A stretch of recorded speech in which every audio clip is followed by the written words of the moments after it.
If you're seeing the error message, errors have been detected in the .ost file. In Outlook, don't worry, because this is usually something you can fix in just a few simple steps. In today's video, I'm going to show you the easiest way to fix the Outlook OST file error by closing Outlook, finding the corrupted OST file, deleting it, and then letting Outlook automatically recreate a fresh one when you open it again.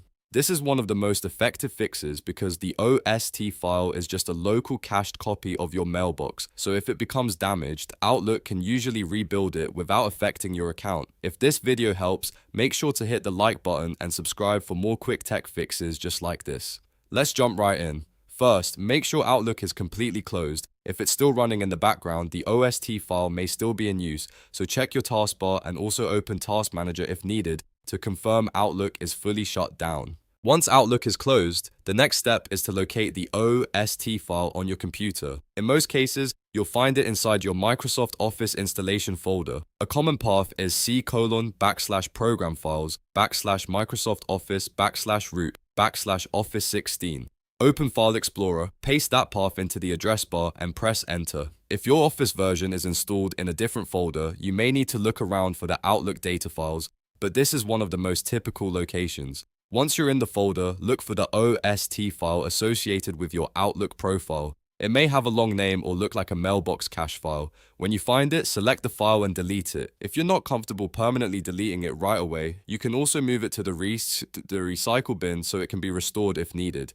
This step removes the corrupted local copy that is causing the error. After deleting the OST file, reopen Outlook. When Outlook starts again, it will detect that the cached file is missing and automatically create a new OST file from your Mailbox server.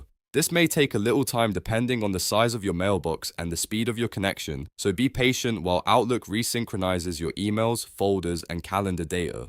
Once the new file is rebuilt, the error should be gone and Outlook should start working normally again. If Outlook is still slow or you don't see everything right away, give it a few minutes to finish syncing completely.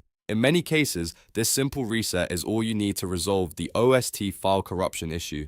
If the error comes back later, it may point to a deeper profile or mailbox problem, but for most users, deleting the damaged OST file and letting Outlook recreate it is the fastest and safest fix. And that's it. You've now fixed the Outlook errors have been detected in the .ost file issue using a simple rebuild method. If this tutorial helped you out, please hit like and subscribe, and I'll see you in the next one with another easy Windows and Outlook fix.